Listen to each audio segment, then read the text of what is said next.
Okay. Good morning, everyone, and welcome to the Halloween edition of the Cincinnati Public School Board's Policy Committee. We're going to start with just a round of introductions, and maybe if we could start with Rob and work our way around the horseshoe, we'll introduce everybody. Yes, hi, Rob Wilson, technician, and if you'd like to speak at the end of the meeting for the hearing of the public, please click the hand icon and let us know. We will ask you about your name and association with the district and invite you at the end of the meeting to speak. Thank you.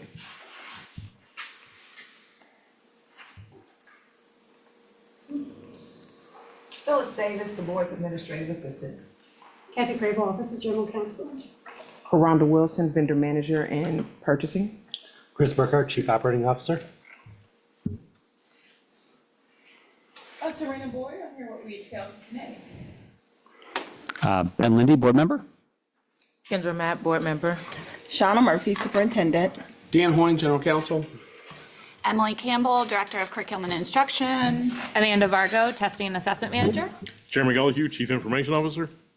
Karen Nimbus, Cincinnati Federation of Teachers Field Representative. William Bell, Director of School Safety.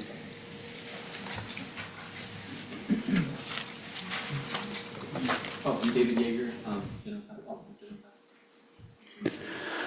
All right, welcome, everybody. Excited to have everyone. Our agenda is posted on Board Docs. We have a good set of things to look through this morning. And I believe we're going to start with an alcohol waiver request from the Pleasant Ridge School Foundation. That's great.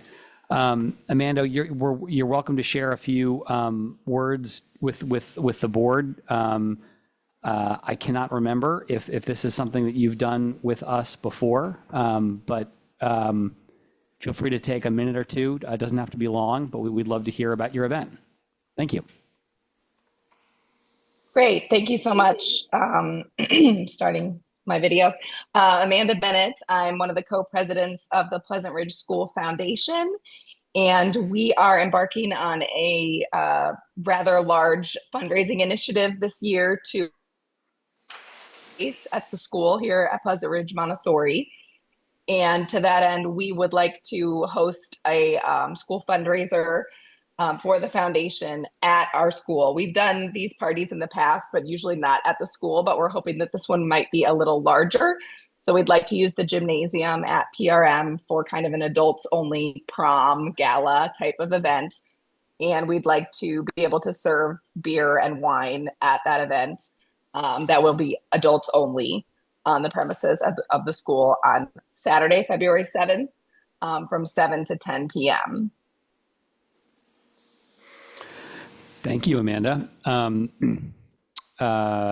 Good for you all for getting this in months before the February event. That's great. It doesn't always happen. Any questions from? We're without my colleague, Mrs. Weinberg, this month, by the way. So you have Ms. Mapp and myself today. Hello, and I do not have any questions. I hope the event is a success. Thank you so much. And anything we need to address from the administration? No. No? Great. So we are happy to recommend to the full board this alcohol waiver for the event at Pleasant Ridge, and we hope it goes very well. Thank you so much. Appreciate it. You are very invited, Amanda, to join the rest of our meeting, and you will offend certainly not me if you decide to do something else with your morning, but you're welcome to join us. And with that, I think we'll move on to item 3 on the agenda, which are some continued discussion and new assignments. The first item is around policy 5421 and grading. And I really appreciate, I think, some members of the administrative team who are here this morning to talk about this with us. I will just give a very quick recap of what we talked about last month. And maybe, Rob, would you be willing to pull up? You're a step ahead of me. Look at that. Great.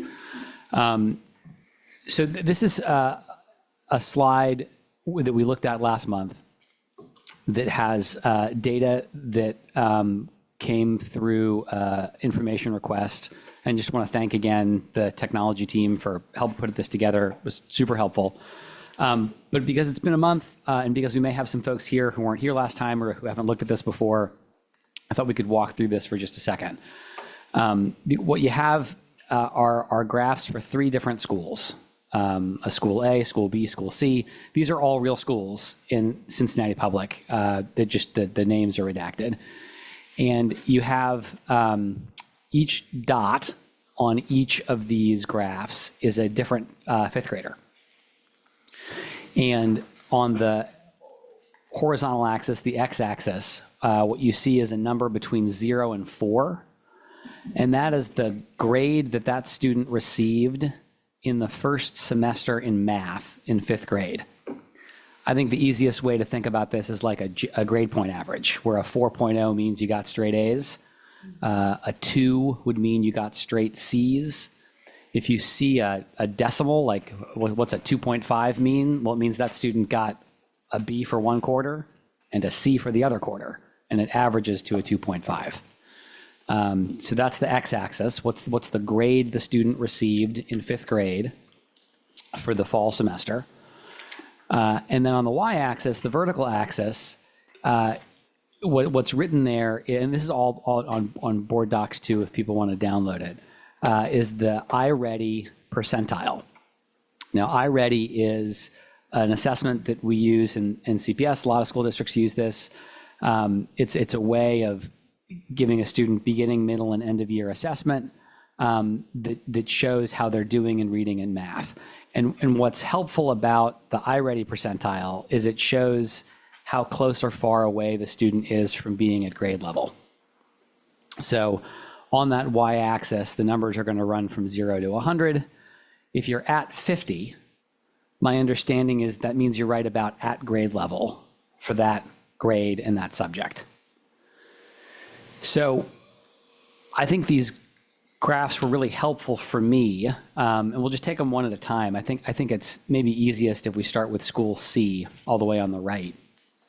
And what you'll see there is, the kids who are getting A's, 4s on that x-axis, also have iReady scores in math that are at or above 50. That's got a big green circle around it because it feels, to me at least, pretty healthy. Students and a parent who sees an A come home on a report card can correctly and accurately infer that their student is at or above grade level. In that, still on school C, if you look in that bottom left-hand corner, you'll see that the students who are receiving low grades, these are D and F grades, also have scale scores that are below grade level. So if I'm a parent, I've got a student in school C, report card comes home, it's got a D or an F on it, I can correctly infer that that student is below grade level. So green circles. Now, so green school feels healthy. If we go to school B, it's a pretty different story. There, you have a whole bunch of students who are coming home with A's. Those are the blue dots that are on the 4 on that X or horizontal axis. But if you look at the scale scores for those same students, they're often significantly below grade level. So if I'm a parent and I have a student at school B and a report card comes home with straight A's, I might make the inference that my student's doing great. And in a sense they are, because maybe they've got great attendance and maybe they work hard in class and maybe the behavior is really good and they turn in their assignments. But what's also true is that student can be multiple grade levels behind. And I wouldn't know that as a parent looking at the letter grade. So that's when I was putting this together, I gave that a red circle because that to me at least seemed concerning. So if school C looks really healthy and school B has some cause for concern, school A is kind of a mix. If I'm a parent of a student in school A and my student comes home with a report card that's got an A on it, well, those dots are at or above grade level. That's pretty great. Green circle. But what if my student got a B? So if my student's got a B at that school, they're a 3 on that x-axis. But look at all those blue dots that are at the 25th percentile, below the 25th percentile. That's a parent who sees a report card that comes home with a B on it, but that student might be reading a grade level, or I guess this is math, might be doing math below grade level or significantly below grade level. So I really appreciated the conversation we had in this room a month ago Dr. Moffat was here, Mrs. Weinberg was here, Board Member Mapp and I were here. And I thought we had a nice, robust discussion about what meaning to make of this, what to do about it. I'm just speaking for myself. I know we give grades for lots of different reasons. And I think the grading policy we have at CPS is pretty good. And I don't know that I'm suggesting we grade students differently.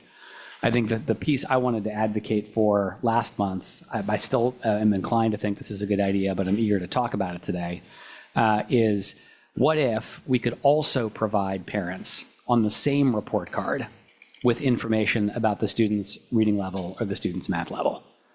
So that if I'm a parent and I see a grade, I get that letter grade, but I also see my students performing math at grade level, my students performing math above grade level, my students performing math below grade level.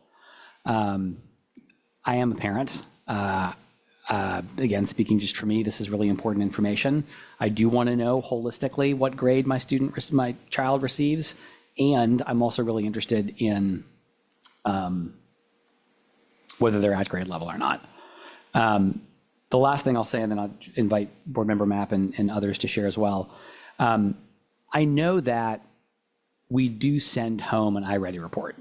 And so in one sense, it's not like parents don't have this information. I will just say, though, that I think an iReady report looks different from a report card. An iReady report, I think, can be a little overwhelming with all the different data and graphs that are on there. And you have to really know what to look for to be able to pull out, is my student at or above grade level?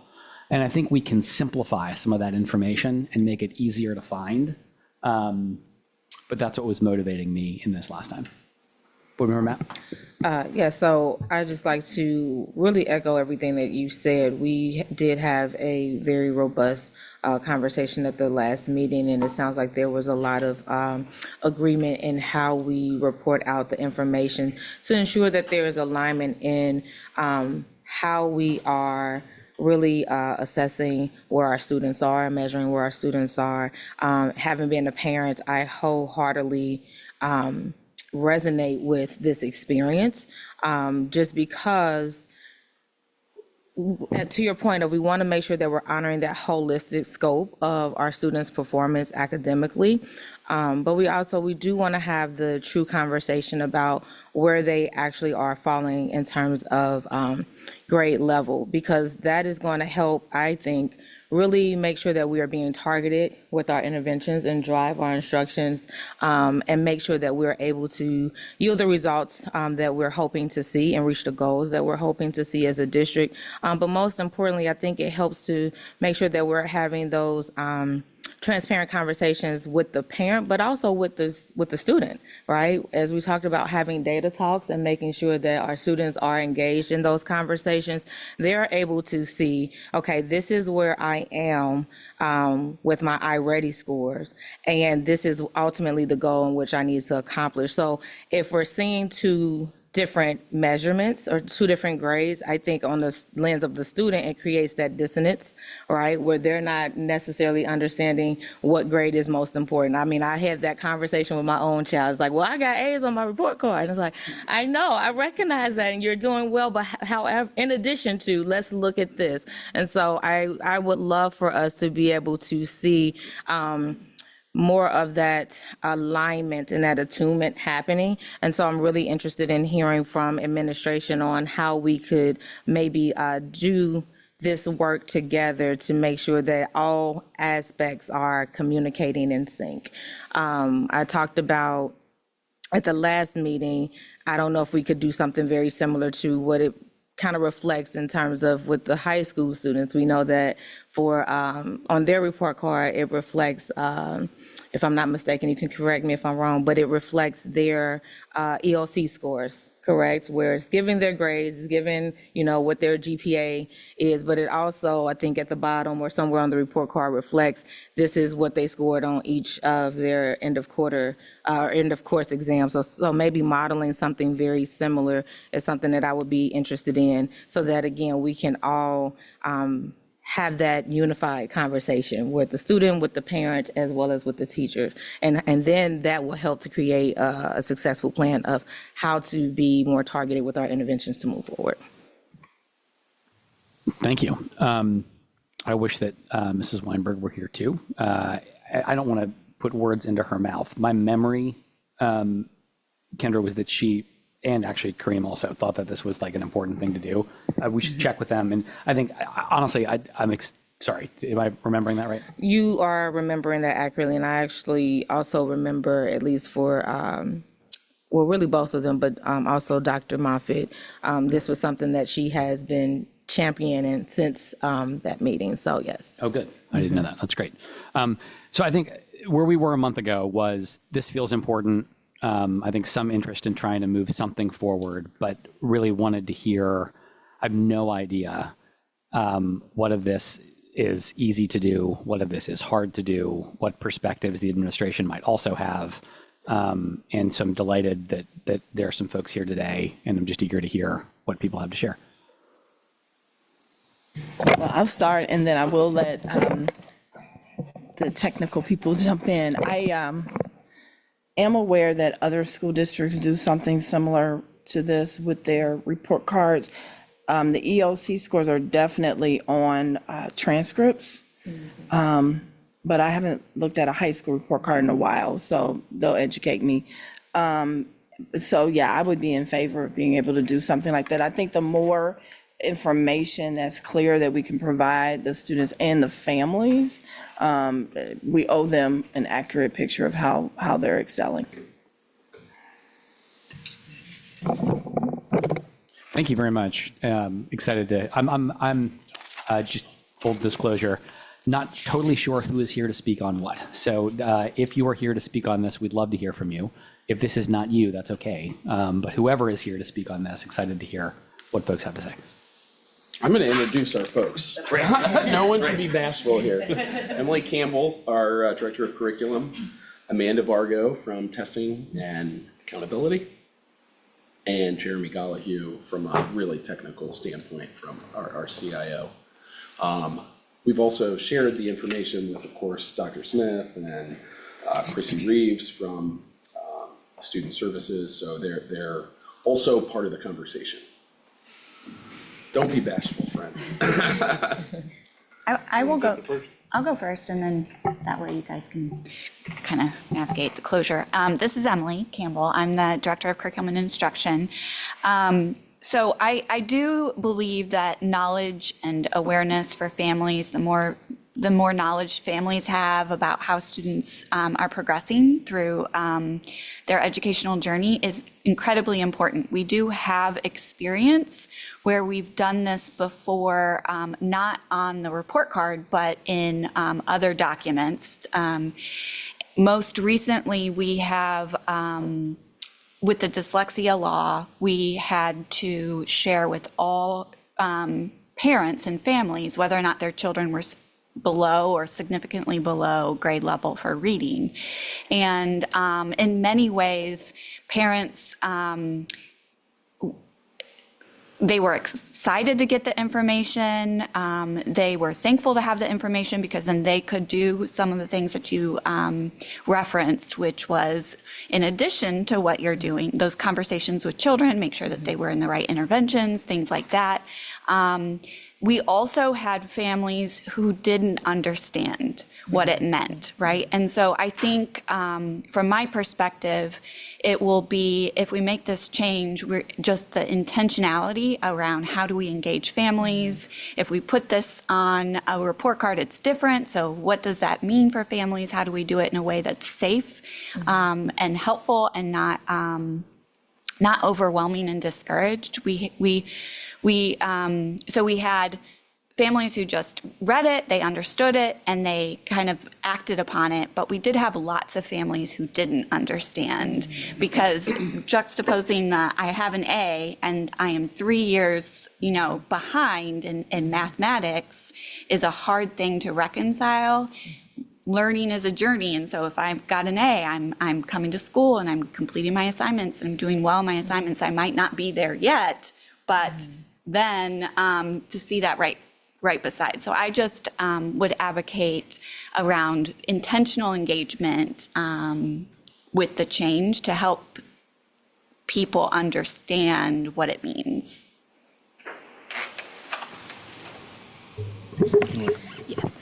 So my mind kind of goes to data literacy and which data, when, and with what context. So as both a parent and an educator, like the more information we can get into our families' hands, like that is power for our families. I think where my mind goes is, looking at these charts, in the discord between achievement and grades is there in some places, but what about growth? I actually think that's a different and in my mind, in a lot of ways, a more important measure of how performance is going in class, but that adds a whole nother additional layer. How are we measuring growth? What does it mean?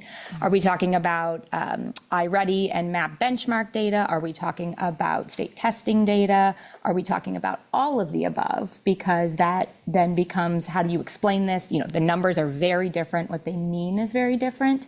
I think this is a fantastic opportunity. I am definitely for getting this data in the hands, but I think the way we've been doing it is in the context, really around conferences and parent conferences where they can have that conversation and get the context around the data for students.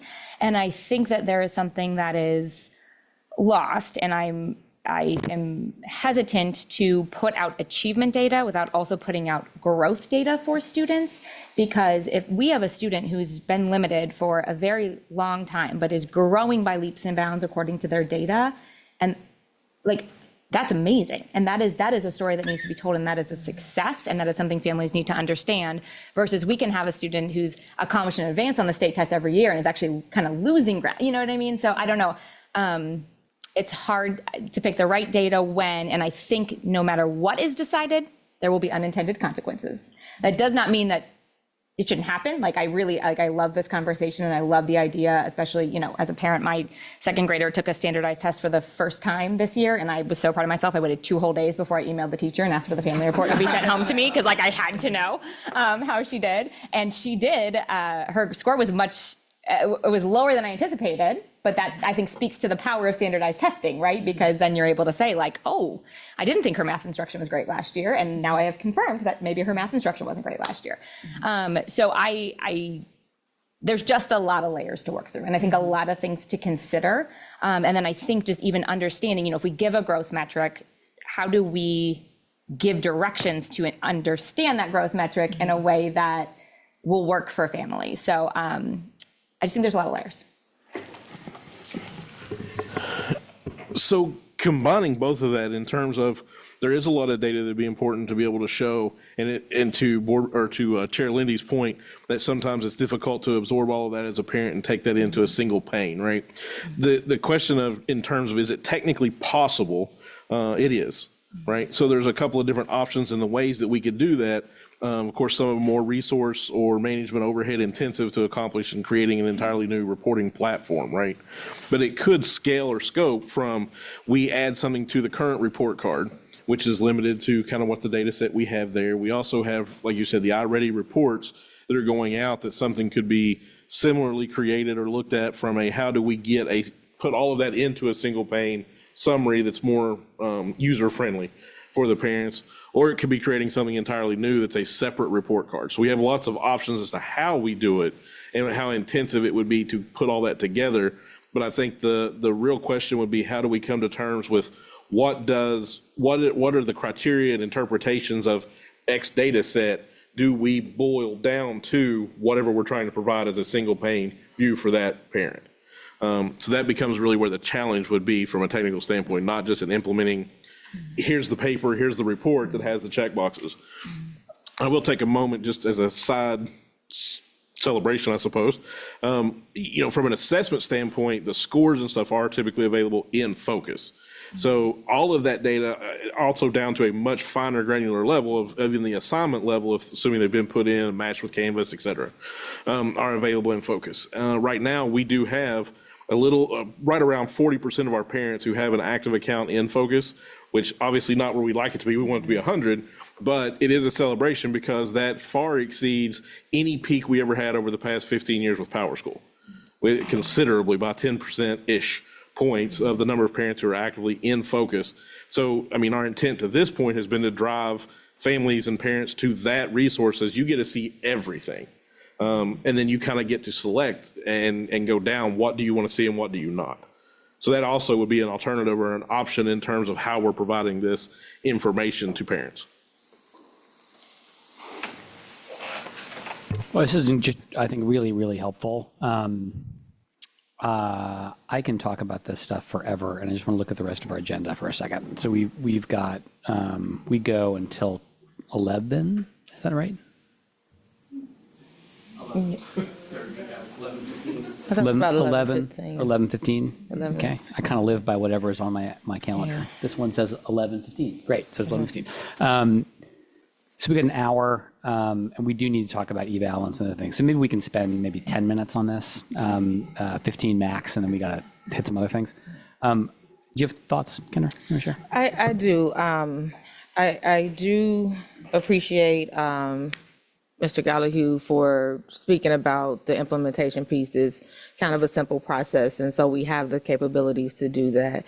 I am really leaning into what Ms. Campbell have stated, and just really the intentionality around it, and also the layers that we've talked about. And so I honor that perspective, I really do, because I don't think any of us have the intent to create any type of harm. I think it is definitely with the focus of making sure that we are ensuring the well-being of our students as well as the parents, but again, also wanting to make sure that there's that level of awareness and in a friendly but transparent way, right? To one, have the conversation, have those data literacy talks. I know that it is on focus, but the reality is with focus, there are still challenges I think that we're all trying to navigate with, focus. I do know the report card is sent home, right? And so sometimes it's easier to just, access it from having the physical copy of the report card from maybe our parents that are maybe caregivers, right? It's easier to navigate maybe a paper copy versus the technology piece. But I really want us to be able to, again, have the conversations. And just speaking from a perspective of a parent, those assessments are in different spaces and they're not communicating with one another consistently. And so how can we create that alignment to, again, not create any harm, but to make sure that our students and our parents are aware with the intention and the focus of this is to help us strive to get to where we want to be. So that's just kind of the space that I'm landing. And so you all are the experts in this. I do love that we talk about like those data literacy conversations. I know in the previous district that I was in, not only would we have provide them with the information about how their achievement is going and what they scored on their assessments, but we regularly, frequently had those data literacy conversations about this is what the iReady score is about. This is what the MAP benchmark is about. This is what the state testing is about. So that when it's time for those, results to come out, people are informed. And also you still have those conversations after, right? So that's where I'm landing and what I'm hoping to see so that we can, again, have it in that one set space to make sure that everyone is on one accord. And Superintendent Murphy, you talked about that other schools are modeling this example. Can you speak to maybe what you've noticed or what other maybe superintendents or administrators have discussed with that particular experience? Like, has it been helpful? Has it been challenging? Definitely challenging, I think, just to the point you're talking about, making sure you bring all of those data points together and that people can really understand the why behind it. That is critically important. But I do think that parents appreciate understanding and knowing that. And I think also that it helps to understand what kind of assignments might be coming home with children for homework and how they relate to that preparation that might be needed to make sure that they are progressing. Thank you for that. So that's all that I have. Thank you. I had a couple things.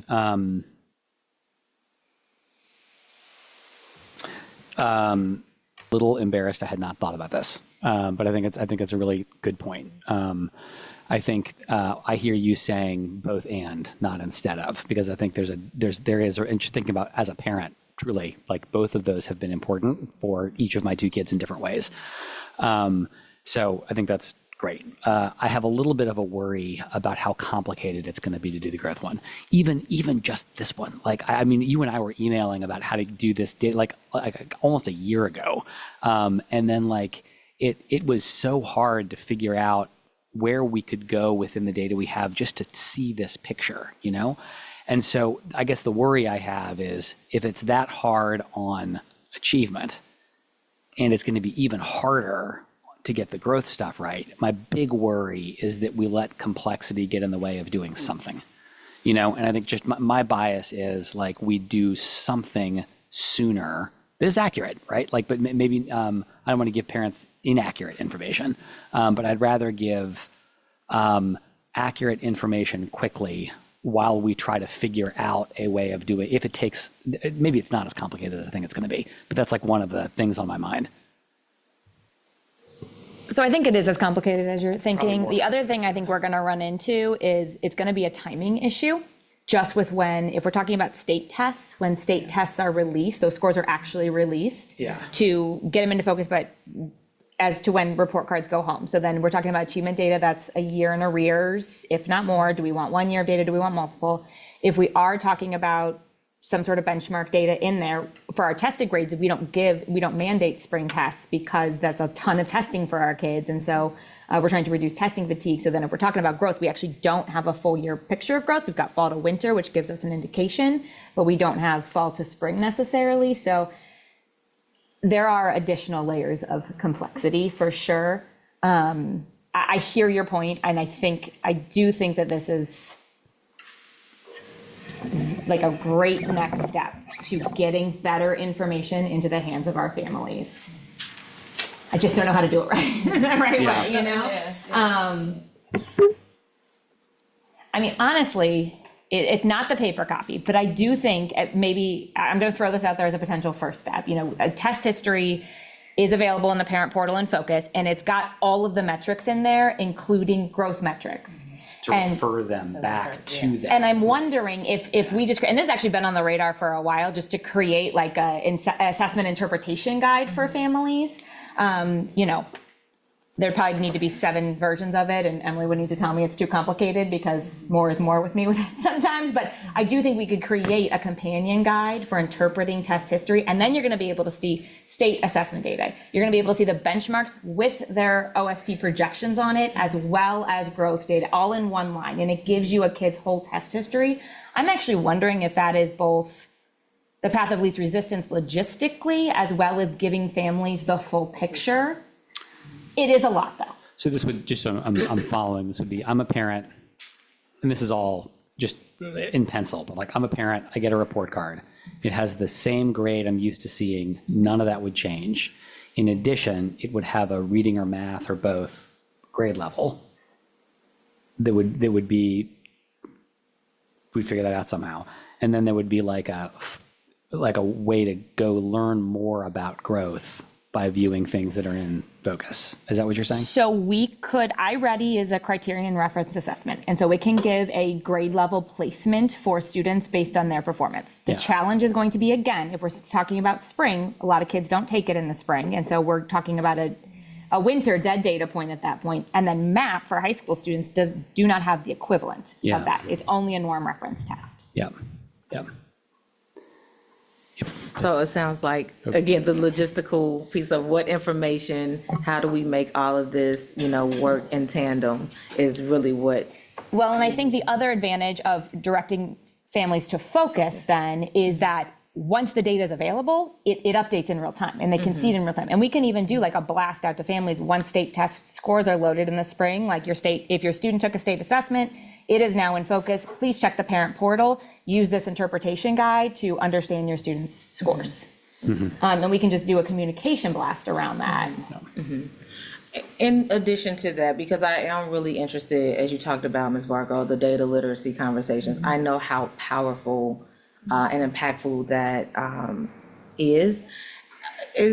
So this is you, Ms. Campbell, Superintendent. Is there opportunity for us to begin to do that in a more robust way within the district? I do know that I can't say that I've necessarily seen it on a school level within our district. I know we have the conversations in the classrooms, like you said, parent-teacher conference.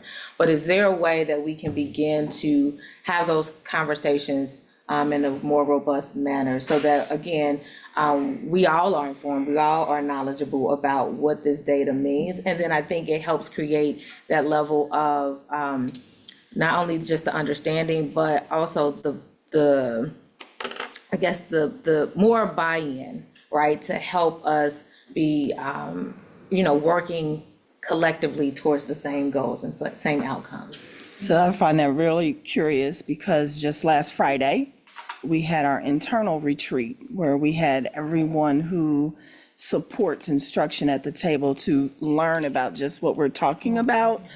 So that would be the start of it. And then step 2 is those people who learned deeply during the next principals meeting, it gets ingrained with the principal, et cetera, et cetera. Sidebar, listening to this conversation, what it reminds me of, and not to do it exactly like they do it, but Chrissy Reeves, our Director of Student Services, wasn't able to be here, but it sounds like a really great conversation to have with her because that's what they do with our students with disabilities in terms of measuring and monitoring their progress and their growth.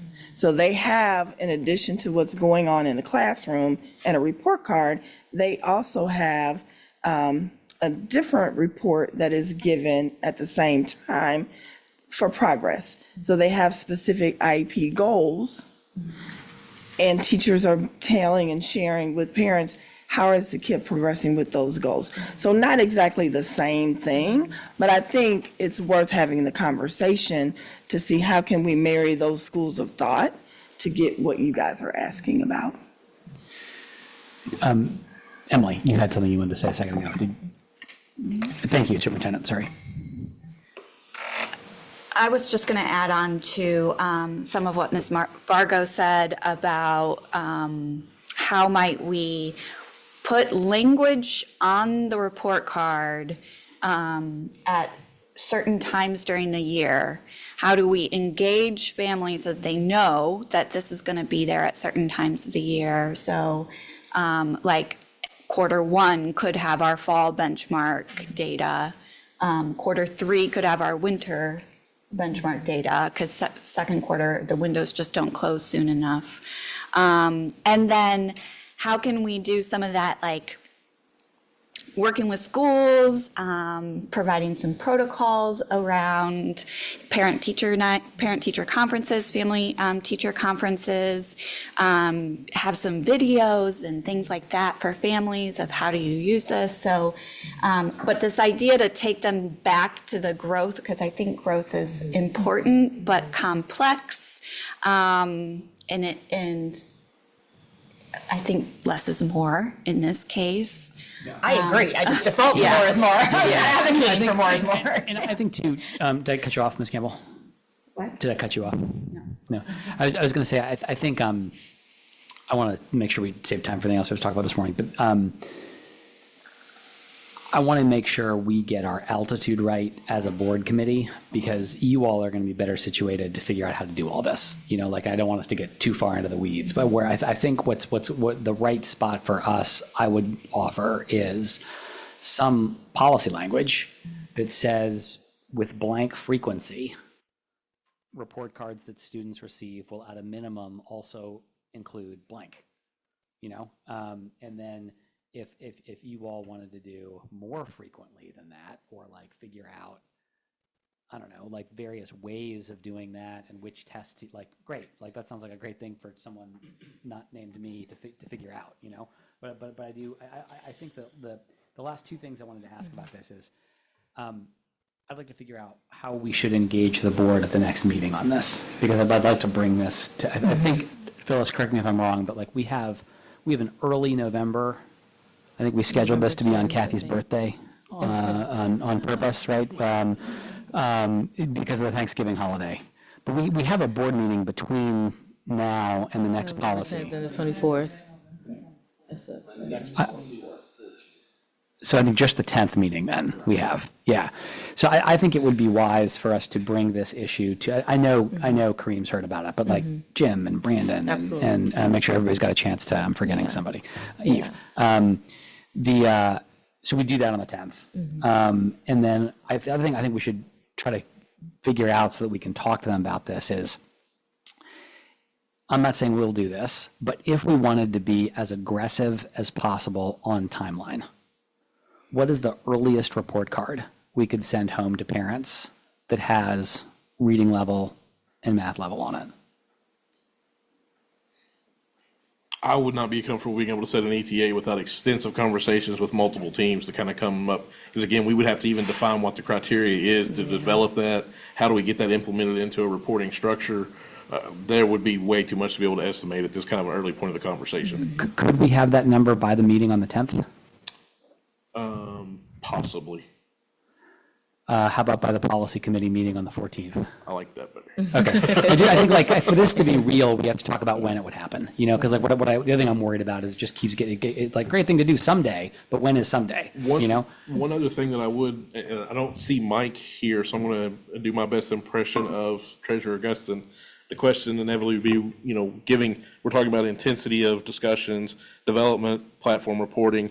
Even though some of it's smaller than others, the question would be, is there a cost to this? And I would believe the answer would be yes. There would likely need to be funds available for this. And that's good to know. Thank you for bringing that into the discussion.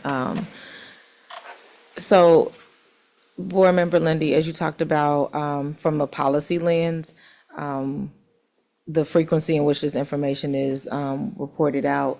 Again, I also, if you know, would like to see from a policy lens that there is regular data literacy conversations or discussions, so that we're just not providing, again, that could be harmful. We're just providing information with no context. And so making sure that we're doing our due diligence to make sure that that awareness and knowledge is there. Yeah, but thank you. I wrote down data literacy. I think just to close this out, unless other people have other comments, I think what will happen next is, Phyllis, can I ask for your help at seeing if we can get this on the agenda for the 10th so we can talk about it with the full board?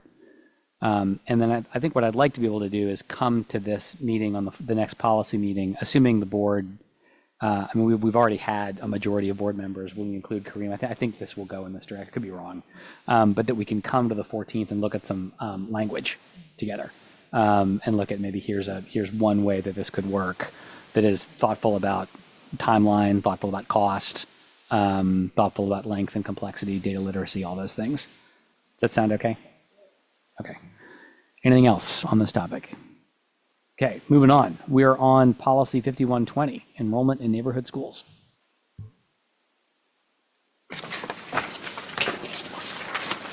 Thank you. So this policy was carried over from, I believe, the August meeting to the September. We didn't have a chance to discuss in September.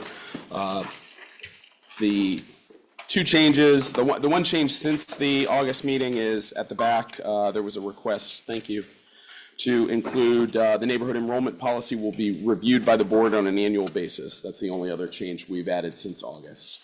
Welcome any questions on the policy.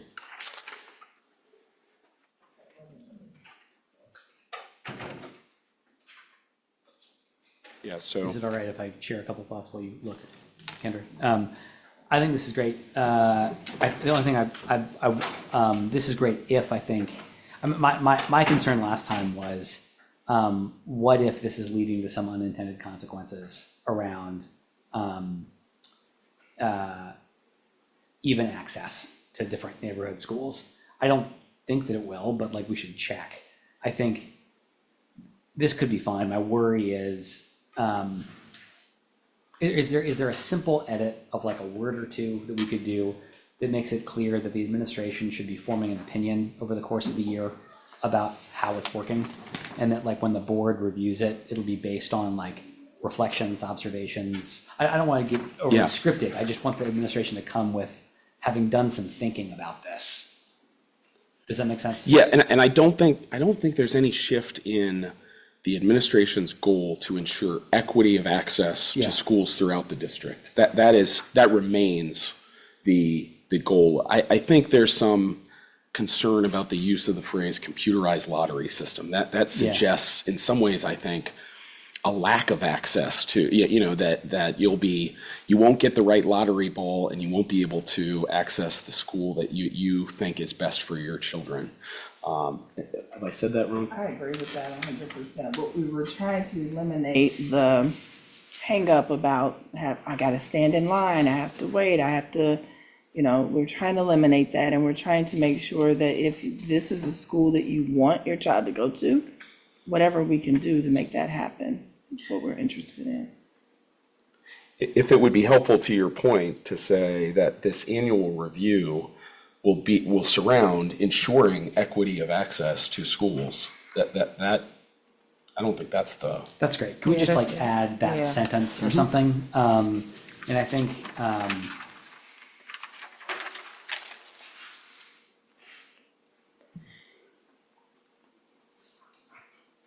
give me just 10 seconds. Are you able to say that again, Dan? Or do you want to say that? No, you stay on that for just a second so you can make sure it reads or it's notated the way. So, I mean, off the top of my head, the neighborhood enrollment policy will be reviewed by the board on an annual basis to ensure that families have continued equity of access to the district's schools.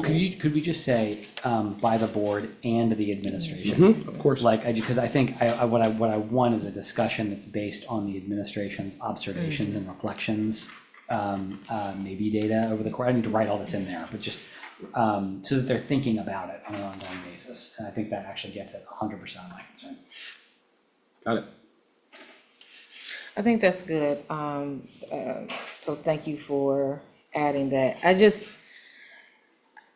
To the point of equity, and this is not necessarily anything that needs to be changed in the policy or how it's written, but I'm just trying to process the selection process. So when families are selecting their school of choice, they may or may not have access to that school based off of these, 3 or 4 criteria that's listed?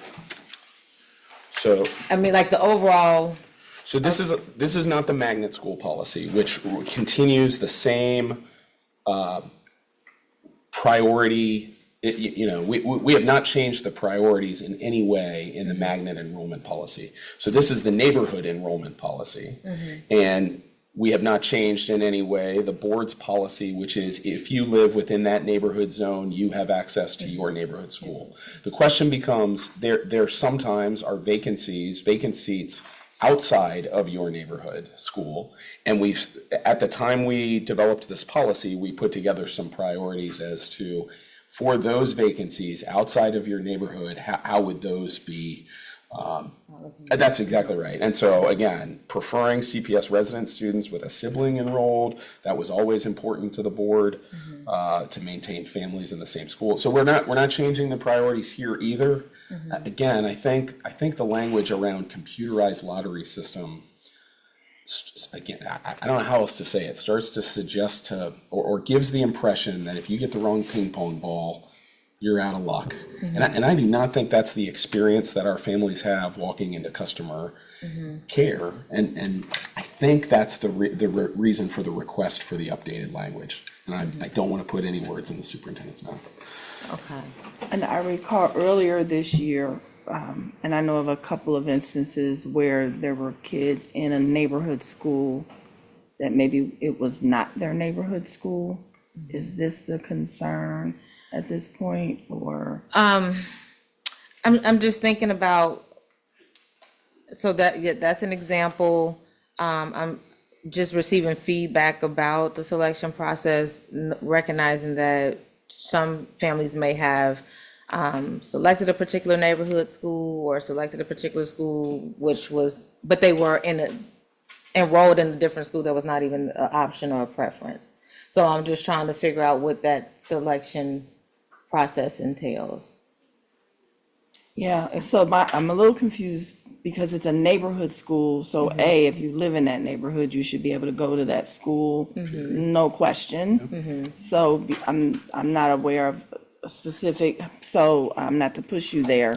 So I'm not just speaking about like if it's the particular neighborhood school, and this is something we can talk about offline, but I was just trying to, again, get a clear understanding about the selection process. And if it did in fact create that equitable access to the schools in which the families desire for their children to attend. That's really all it was. So just for clarity, Ms. Mapp, if I live in Roseline, I can't think of an address, that's a terrible example. If I live in Roseline, I want to go to Roseline School, I go to Roseline School. Right. Yeah, Okay. so, And so if they live in Roseline, but they say, for instance, don't want to go to Roseline, and maybe they want to go to, I don't know, Amis. well, I mean, it's different. How about Okay. Bond Hill? A different Okay. neighborhood school? Okay. A different neighborhood school? Then what's happened before is depending on space available, then that would be fine. The problem that happened earlier this year is they had moved from the neighborhood, but we had conversations to keep them in that school at the parents' request because they had been a student in that school. Okay. So AMI is a little Yeah. different because it's a magnet. magnet. Yes, ma'am. And so, but for the magnet, it is still the expectation that they have to go through the Apply. magnet. And it's a lottery though, right? Well, we are calling it a selection. Oh, so- I'm See, that's why I'm selecting. confused. So Yeah, that's all. I'm We're sorry. not- I am selecting and applying, so to speak, to go to AMI. But we are eliminating standing in line and Right, waiting I a get turn, that, and yeah. only the people who can Yeah. stand in line, those kind of things. Yeah, and I get that, and I'll close by saying this, because I thought that was done away with a long time ago, but you're saying it's still the perception by I think many so. that that's what they would have to do when we say magnet. I think Okay, so. all right, thank you, I'm sorry to take us off track, but I just need an understanding for myself. So does that get us to an okay spot on this one? Yes, move forward. That's great, let's do it. Consent.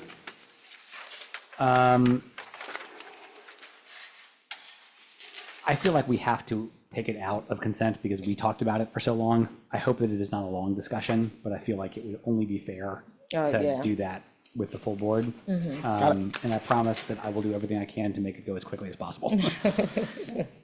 I might slow it up, but it's okay. We'll hit the sweet spot. We will hit the sweet spot. Yeah. Next. Yes, keep going, please. Yeah, policy 5130 was also on the August agenda, carried over from the September agenda. This is relating to withdrawal from school. This is really just updating, no substantive change. It's been reviewed by Kathy Spellman in Research, Evaluation, Performance, and Accountability. She added some thoughts. I got to mention too, I believe Stephanie Scott is online and she did the updating. So if I'm saying anything drastically wrong, she'll, I hope, jump in and correct me. But not a substantive change, just updating to reflect current law. Welcome your questions.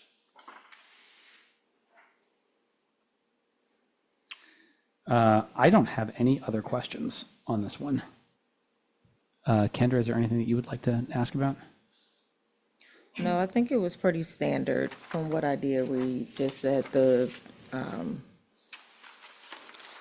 parent or guardian would have to withdraw the student if there was some disciplinary concerns, what the expectation would be for the withdrawal process. So I think it was pretty clear. Did you say Dan, that this is a state law? It's updated, yeah. I mean, important, for example, bottom of the second paragraph talks about a student shall not be withdrawn until the student's new school district has enrolled the student. This is a really critical point to kind of the Uniform Missing Children Act, where, you got to make sure that that student is enrolled in a new school before you withdraw them from our school. It tracks students from school to school. Yep, that's exactly right, so. Yeah, that's great. Move forward. Yeah, Consent. yes, please. Thank you. Next policy is 6320, purchasing of goods and services. My good friends, COO Chris Burkhart and Karanda Wilson from purchasing are with us as well. I believe this was added at the request of the policy committee at the end of the August meeting, so. I think we had some, you want to see this up? Yeah, so thank you for being here today. At our last policy meeting, there was a community member that had concerns about how small businesses, small vendors, minority business owners would be able to, in fact, be able to become a vendor of the district. And so one of the things that was shared was there's a lot of work that is being contracted out, and it was dealing with transportation. There was a lot of work that was being contracted out through the major companies like First Student or UTS, which ultimately limits the small businesses or small vendors from being able to have access. And some of the barriers that were noted was either due to insurance, due to the requirements around the maintenance of the transportation. And so ultimately just wanted to bring this to policy because this is not my, my scope of practice. You all are the experts in this, but I wanted to make sure that I was doing my due diligence in raising the concern because some individuals may feel that there's limited access. And I know we have policy around it to ensure that there's this point system where we have local vendors, where we make sure that we're honoring our minority and the women business owners. But I think from the perspective of Ms. Stallworth was that it is very challenging because they may only have access to being a contractor with the bigger companies, and they would never be able to, I guess, compete to even be able to go through the purchasing process to become a vendor. So really trying to get more information about that, understanding more of how do we ensure that there's that level of equity in place so that we can honor those entities as well. Great, thank you. There's a lot to unpack within what you just said, but I'll please keep me honest. If I miss a piece of it, please ask me again about it.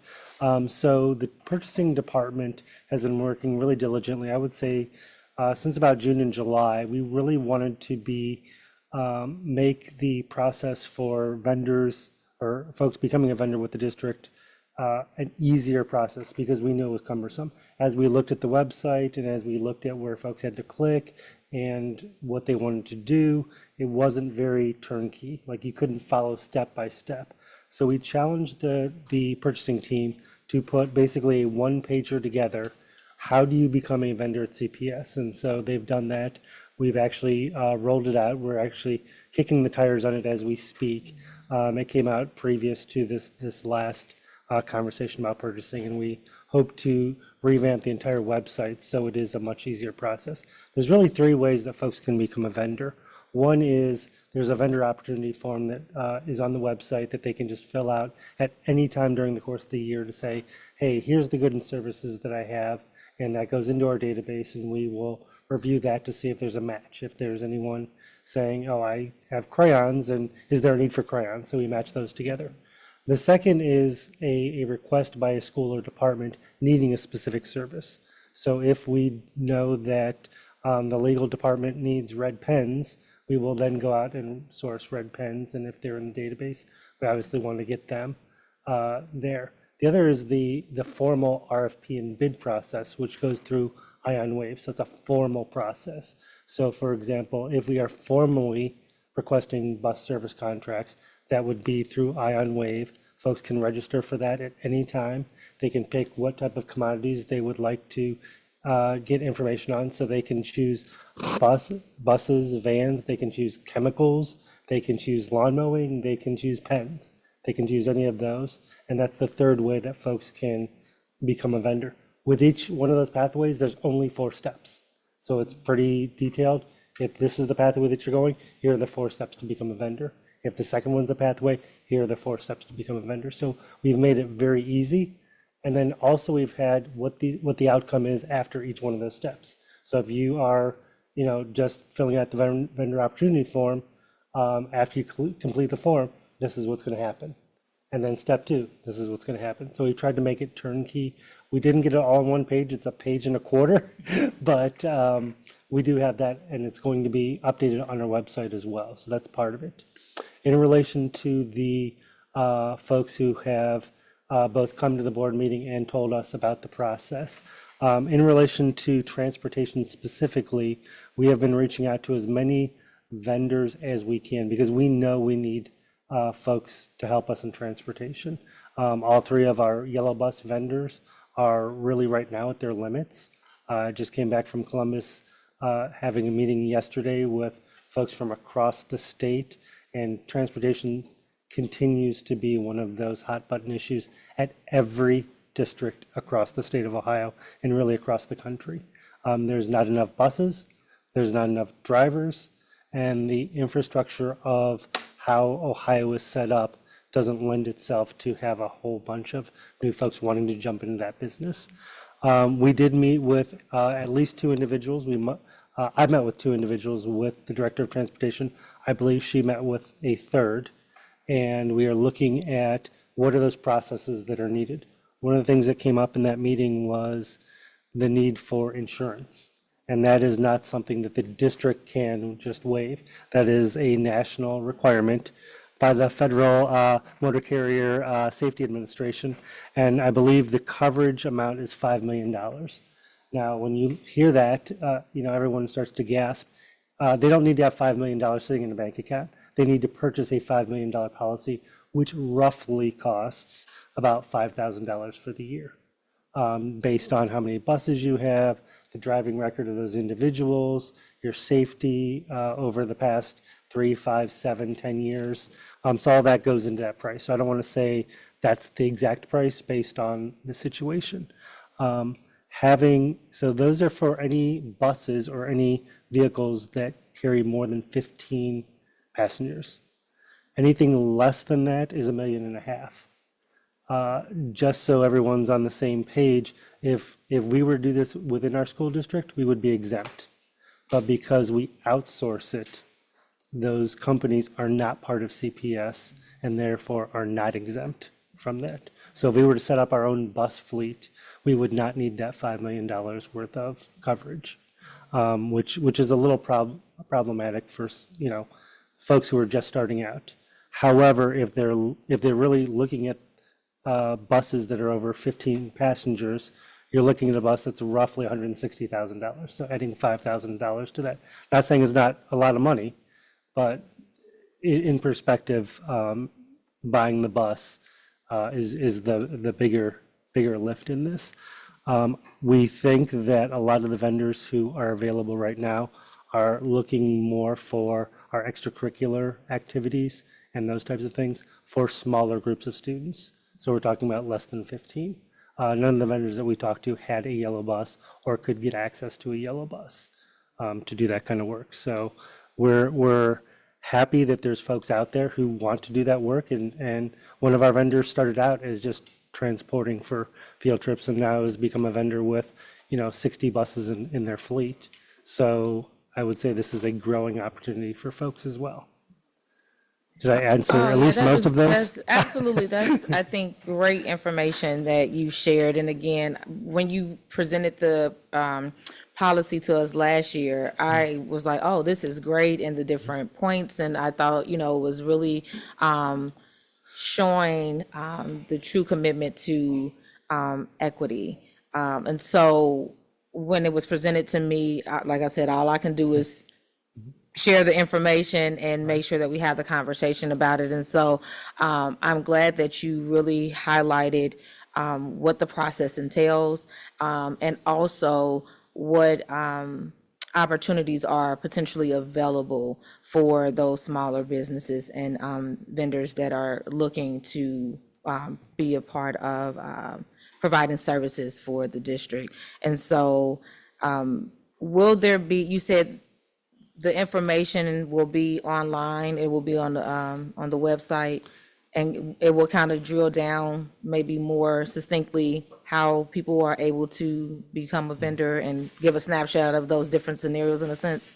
Yes, absolutely, and I can share the document with the policy committee. We can send that out to everyone so everyone can see it. But yes, there'll be 4 steps within each one of those processes, and it's really if you want to do this, then you click here, and then it gives you those 4 steps. So it's going to be really user friendly, and sadly, our previous process wasn't as user friendly. So this was work that we were doing anyway.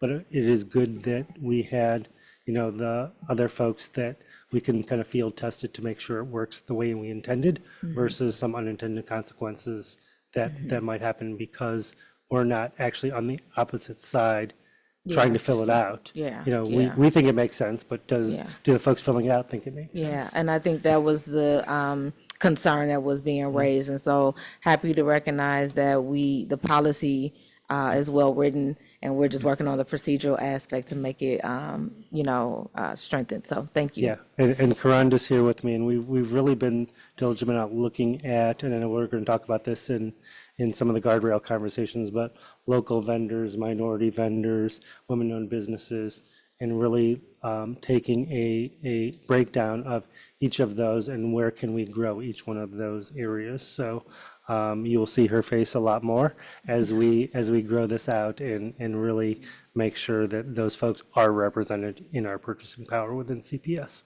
Perfect, thank you. And I'll make sure that I connect you with the community member that came to the policy meeting as well. We actually, You had a chance to? I actually talked to her myself. Oh, hey. And along with Director Williams, we had a good. conversation, and so she's actually getting us pricing on what she can do. We actually met or had a email conversation last week as a follow-up, and she was waiting to get some information back on her side. So we're just waiting for the information to come to us. Okay, perfect. And just to be clear, this conversation was not about anyone becoming a vendor. It was about are we creating access, right? And does the policy reflect what we're actually doing? And so, but I'm glad that you were able to have the conversation and identify some areas that we are able to improve upon. And so that sounds great. So Thank you. All right. Anything else on 6320? So no changes recommended. We feel good about current setup. Thank you. Let's move on. So on other topics that were submitted by board members, I tried to group these into some categories because it looked like a really long list of stuff. It's really, I think, one set of things that go together, which is around evaluation policies. And then we had 2 other requests from Moffitt and Bolton. And I think hopefully we can get to all these things. So on the treasurer's evaluation,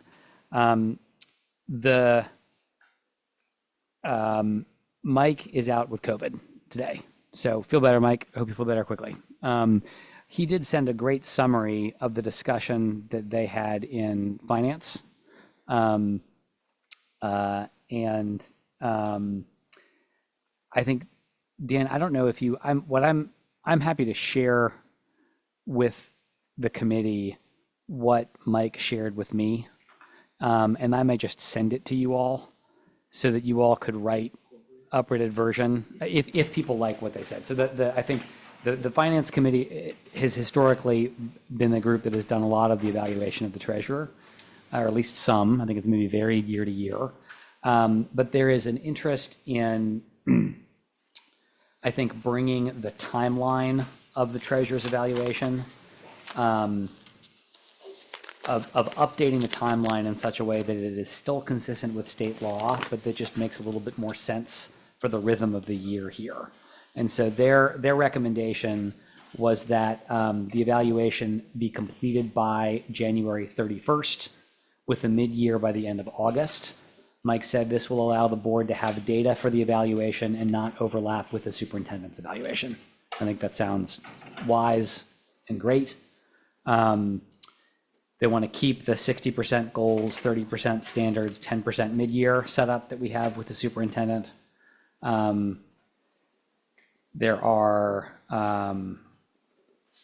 He has a piece in here that says the Budget, Finance, and Growth Committee requests that the evaluation begin with the committee and then move to the full board. This is not something I have a super strong opinion about myself. I'm not sure if Kendra, you do, or all of these things to me seemed pretty reasonable. We just need to get them in there. Do you have any questions about? I'm going to forward this to you, Kendra, and to Dan. Okay. That way you've got it. And we can then go from there.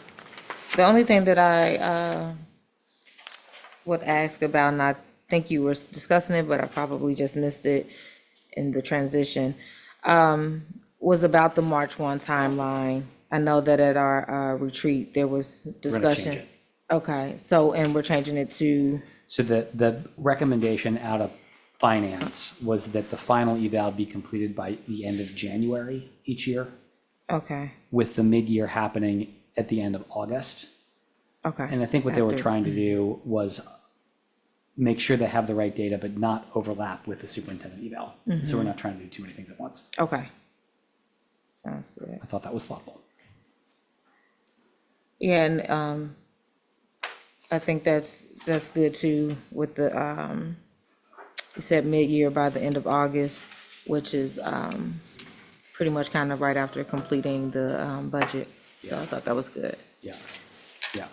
I mean, I can certainly imagine other ways of doing Yeah. it. But like, they know more about this than I do. I'm happy to kind of defer to their recommendation. Absolutely. Is there anything from the administration? I know Mike's out, but Yeah, if you could forward that, those notes, we can put this in a form for you to consider on November 14th. great. Great. Okay. So then the other one on here was the other report to the board, which is the chief audit executive. And the note I have from Lauren here is that she doesn't have any, I really hope I'm getting this right, doesn't have any changes that she's recommending to the current policy. Is that right? I think that's my understanding also. She Yeah. I'm gonna, if you give me just 1 second, we did have an email exchange about this, and I wanna make sure.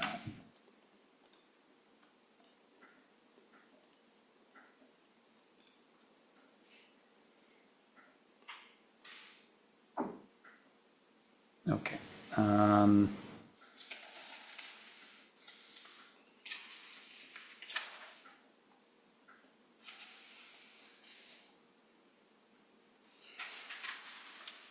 So the current charter really puts the internal auditor's evaluation in the hands of the audit committee, for what it's worth. Board gives the audit committee the authority to complete the internal auditor's evaluation on their behalf. Yeah. So Lauren wrote me and said,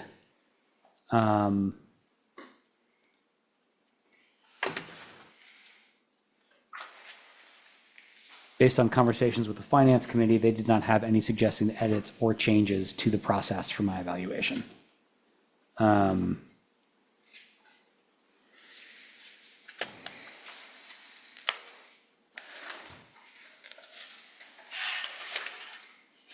Yeah.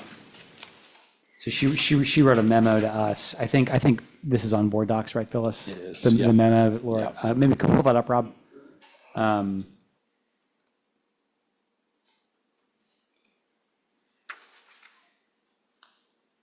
Okay, so she says here, at the board retreat in October, she presented this memo.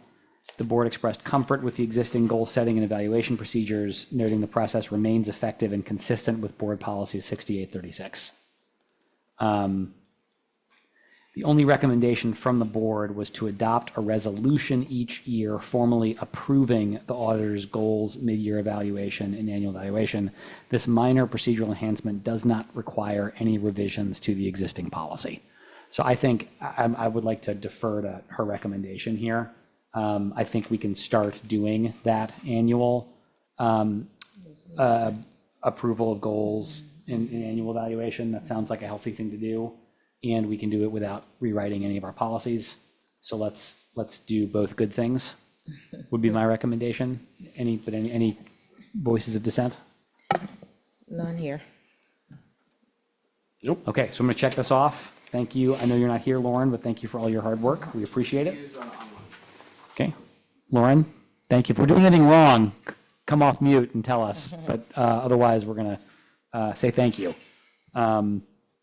Okay, so now we're on the last one here, which is general counsel evaluation. And so I know that Eve sent an email to me, and I think she also may have sent it to others.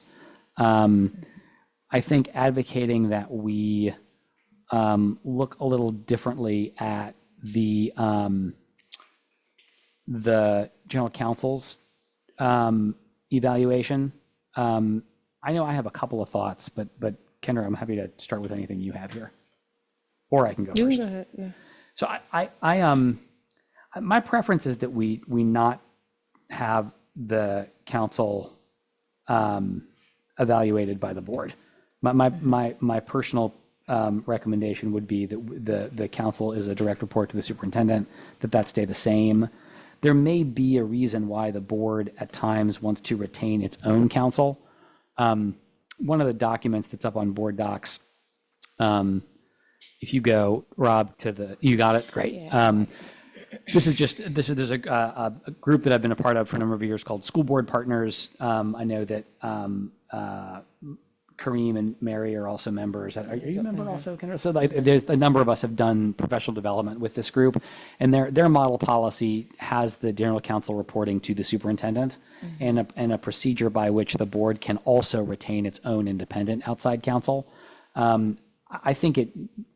shared this at the board retreat, but I think there are 7 of us. We often disagree. I think it puts the superintendent already in a challenging position, and I think that. Why replicate that more than we need to? I just think given I think what other districts have done, given the recommendation from School Board Partners, this is me just talking for myself. I would not want to support changing the reporting structure for general counsel, but that's just where I am. So thank you for sharing the document from School Board Partners about the reporting structure for general counsel, and also what that looks like for one that reports to the board. And so at the retreat, I did bring up the concern around just like dual relationship, even unintended like dual relationship. And I'm just thinking from being that clinical lens and being a counselor myself, right? If I'm representing a family, then it's family counseling. I can't see someone outside of family counseling and do individual counseling, right? Because it has those unintended effects of dual relationship, and it can present a conflict of interest. And so I am okay with general counsel continuing to report directly to the superintendent, and the superintendent doing the evaluation of general counsel. My thought would be what it would look like in the event that we as a board need to have counsel, right? Because it may be something separate, or it may be the need to make sure that there is that separation, because I wouldn't want to put Dan in that. I mean, you might feel like it's great, Dan, but I would want you to be in that situation, or anyone to be in that situation of feeling like they have to balance or juggle the two, right? Because sometimes there may be a difference in terms of perspective. And so to remove that level of duality, I think it can be beneficial. I do know that the cost was a conversation at our retreat. So, I mean, I think that may be maybe one of the main concerns, or people may be feeling apprehensive about it. But I do think that having general counsel represent the district is helpful. and necessary, and at the same time, having the option that, to have council represent the board, a separate council represent the board.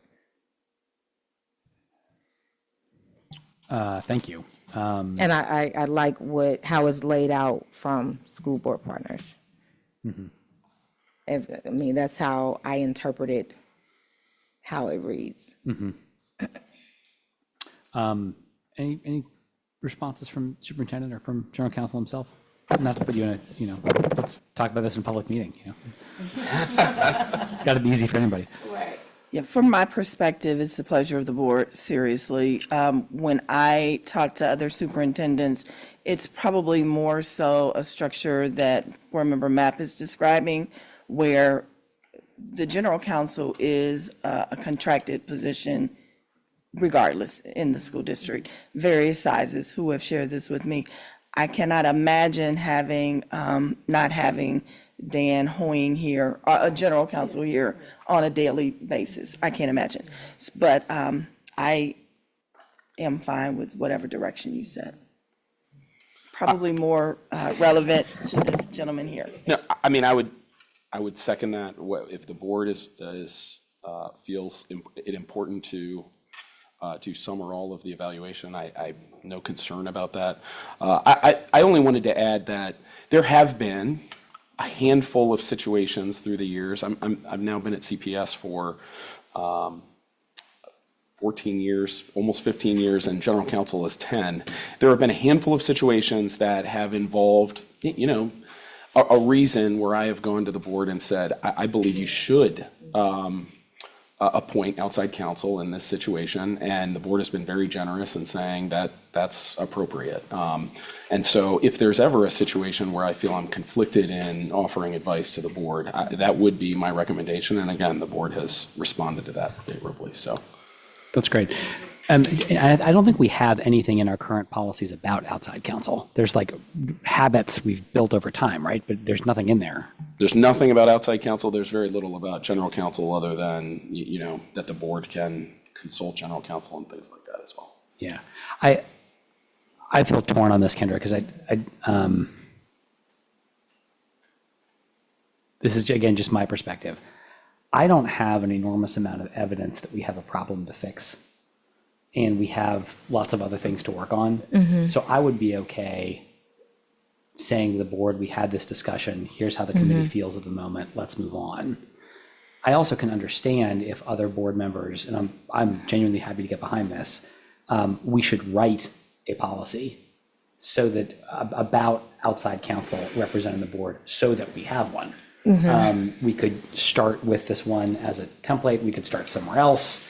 Would you like to see us go in that direction? Yes, and again, I don't think it's anything pertaining to the work that's already been done. It's no reflection of our general counsel. Again, I'm just always of the lens of trying to make sure that there's always that platform of equity and fairness and removing conflict. I mean, you all know as much as possible. I always try to stress that. And so just seeing, kind of requesting that similar alignment. Yeah, it tracks to the purchasing stuff, it tracks to other things that have come up, like is a process written down? If not, why not? If it's written down, is it followed? I think that sounds good. So then maybe process suggestion would be, could we put on our next policy committee agenda discussion of a draft general counsel policy, a draft outside board counsel policy. I would offer as a starting place, we use the school board partners model policy. Yeah, I thought it was a great example. I would also appreciate it if Dan, if you or your team in looking at it, have ways to make it better or make it better given a CPS context. I think, this is a national group. There may be some things that are different about us, but we could talk about that again next time. Great. And Dan, I appreciate you for sharing, right? Acknowledging that if there was ever potential conflict, the things that you have done to ensure that it was handled with, fairness. So I appreciate that. Thank you.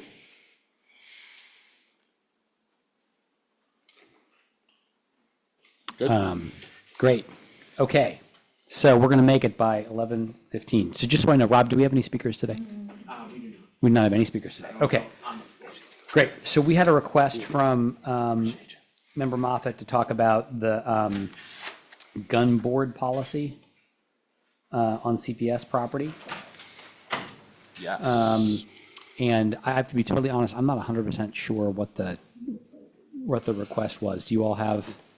I had a brief discussion with. Board Fabulous. President. Yeah. And I'll just say, kind of from our standpoint, the weapons policy, which is 7217, it is now posted on board docs. I'm not sure it was earlier. The approach of the board, and by the way, our security director, Mr. Bell, has joined us as well for the topic. Just for some history, the approach of the board since I've been involved with the policy committee has been to make the policy as strong as possible with respect to keeping weapons off of our campus. The state law gives the board some ability to have some discretion over who may or may not have weapons on our policy, on our campuses.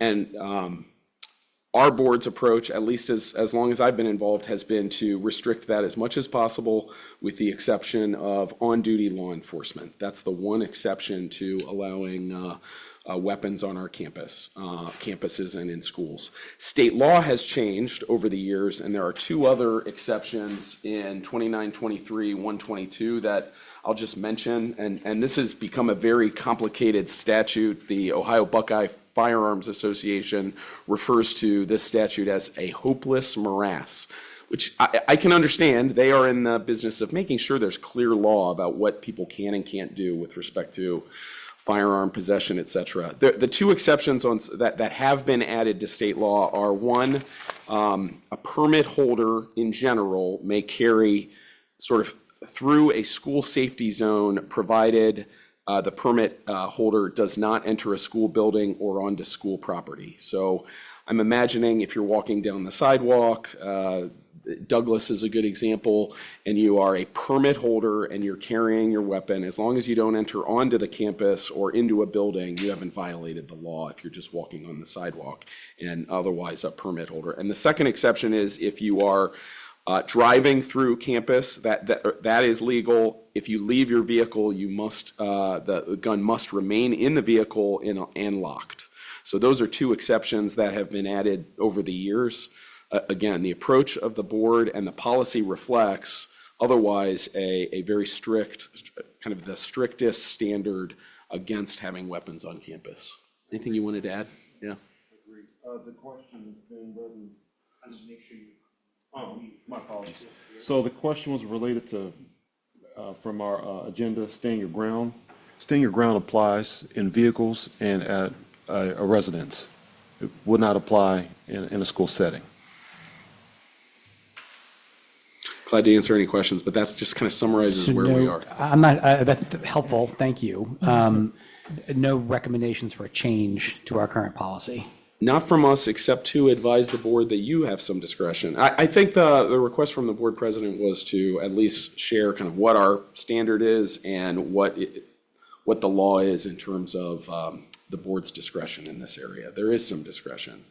The board can define lawful permit holders as able to carry weapons on campus, in stadiums, through schools. But We could lower the threshold. You could lower the You can't threshold. raise it any higher.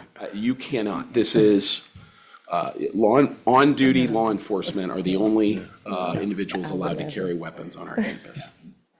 I don't think anybody has, I have just no interest in No lowering the interest at threshold. all. Okay. It's a no for me. Thank you. All right. I apologize, everybody, too, on the last one here, bylaws. I'm not exactly sure what Eve wanted us to look at with bylaws. I did text her, but I did not do it early, so she may not get back to me in time. Did you have anything from her on There's that? two things I'd like to mention before we close. One is if you're ready. No problem. I just wanted to ask,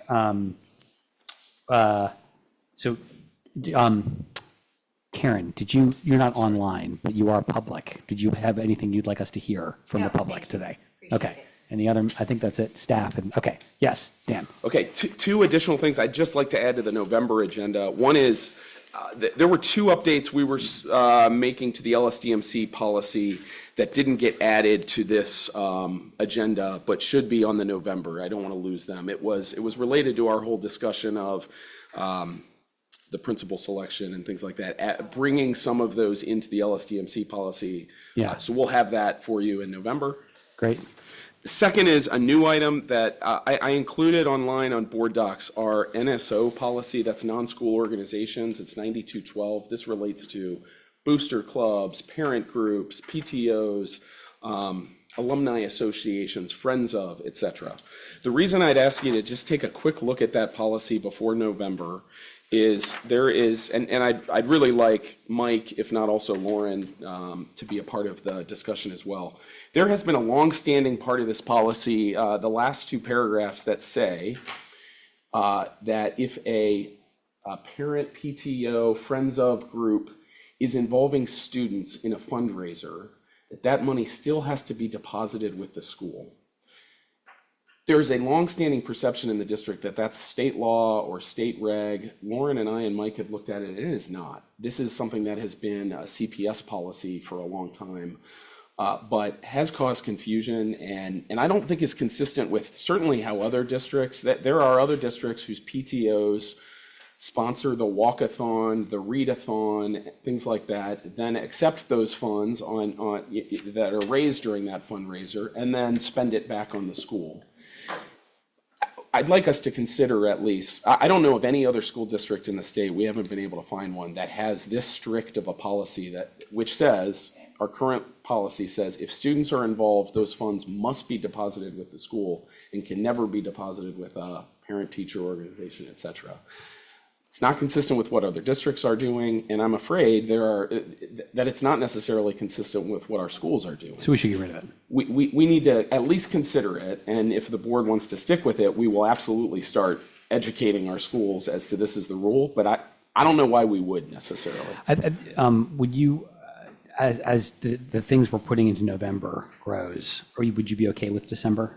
We just have a short time period too between now. If you need it in November, let's do it. I don't, but as fundraising activities are going on, I've asked schools to let's do it. Let's do it in just November. okay. Yeah. It's become more and more relevant as this is kind of getting out there. I think particularly like if you and Mike and anybody else can come with a proposal We will that is do it. easy for us to give a green light to, I don't anticipate this being super controversial. Me neither. Not a long discussion at all. Great. You said this is on, what did you say this is referenced? It's policy, it's in the other matters, I think, on board docs. It's policy 9212. It's in your materials in front of you, and I will make sure it's on board docs. If it's not already, I believe it is. I'm not sure it is either now. It's definitely in your materials, yeah. And I will add it to this board docs as well. Okay. Thank you. Thank you. Appreciate everybody. Anything else for the good of the order? Hearing nothing.